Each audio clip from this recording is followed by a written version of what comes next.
आयुर्वेद में हर चीज़ का इलाज है। आयुर्वेद हर चीज़ को क्योर कर सकता है और आपने दावा किया इस चीज़ का कि आपने बहुत सारी ऐसी केसेस देखे हैं जो इन बहुत सारी बीमारियों को क्योर कर सकता है। तो क्या आयुर्वेद में स्पॉन्डिलाइसिस क्या या फिर डिस्क बल्ज का, इन चीज़ों का परमानेंट क्योर है कोई? इसको किस तरह से क्योर कर सकते हैं हम आयुर्वेद से? बिल्कुल। देखिए, स्पॉन्डिलिसिस का परमानेंट सॉल्यूशन आयुर्वेद में है, ठीक है। अगर मैं आपको नॉर्मली मॉडर्न साइंस के हिसाब से बोलूँ तो उसमें क्या होता है, जो पेशेंट को पेन किलर्स दी जाती हैं। नस दब रही है, नस दबने के कारण सिग्नल जाएगा, तब पेशेंट को पेन शुरू होता है। तो मॉडर्न साइंस के हिसाब से आपको पेन किलर दे के वो दर्द को दबाया जाता है। लास्ट उनके पास ऑप्शन रहता है कि वो ऑपरेट करते हैं, ठीक है। तो ऑपरेशन इसका लास्ट ऑप्शन रहता है मॉडर्न साइंस के हिसाब से। बट आयुर्वेद में जो मैं आपसे दावा करके बोल रही हूँ कि ये ठीक हो सकता है परमानेंटली, उसी का मैं आपको अभी बताती हूँ ये कैसे होता है, ठीक है। आयुर्वेद पॉइंट ऑफ व्यू से बताऊँ तो वो गद्दी बेसिकली मज्जा धातु है।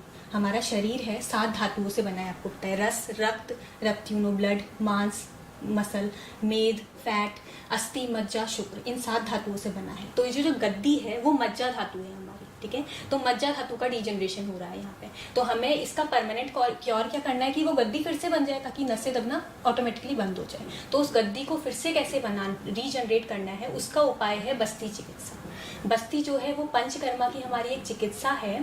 बस्ती होता है बेसिकली एनीमा देना, ठीक है। और ये कोई नॉर्मल एनीमा नहीं है, ये है मेडिकेटेड एनीमा।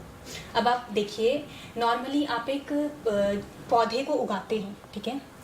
उसको पोषण देना है तो आप कैसे देंगे? पानी देके उस जड़ से ही उसके पोषण जाता है। तो उसी तरह जो ये बस्ती चिकित्सा है वो हमारे एनल रूट से हम देते हैं। क्यों? क्योंकि सारी नर्व एंडिंग, जो वात हम जिसे बोलते हैं, नर्व एंडिंग बेसिकली उसका स्थान आयुर्वेद संहिताओं में ये पक्वाशय बताया, मतलब इंटेस्टाइन बता रखा है, रेक्टम एरिया बता रखा है। वहाँ पे नर्व एंडिंग सबसे ज़्यादा रहती है, तो वहाँ पे एब्जॉर्प्शन सबसे ज़्यादा होगा। तो जो ये मैं मेडिकेटेड एनीमा आपको दे रही हूँ, जिसे हम तिक्त शीर बस्ती कहते हैं, अगर इसे हम 3 महीने लगातार देते हैं तो पेशेंट की जो वो गद्दी है मज्जा धातु, वो उसका रीजनरेशन होना पॉसिबल है, ठीक है। क्या होता है, जो मैंने आपको धातुएं बताई, रस, रक्त, मांस, मेद, तो अस्थि के बाद मज्जा धातु बनती है। अस्थि इज बेसिकली बोन्स, मज्जा बोन मैरो जो अंदर के पार्ट्स है। तो अगर अस्थि धातु का हम पोषण करेंगे, अस्थि धातु को बढ़ाएंगे, तो उसके बाद ही मज्जा धातु बनेगी। तो जो ये तिक्त शीर बस्ती है, मतलब जो मिल्क के फॉर्म में बस्ती है, मिल्क में मेडिसिन एंड ऑयल डाल के जो हम बस्ती देते हैं एनल रूट से, वो बेसिकली अस्थि धातु की वृद्धि करती है और अस्थि धातु के बाद मज्जा धातु का फॉर्मेशन होता है।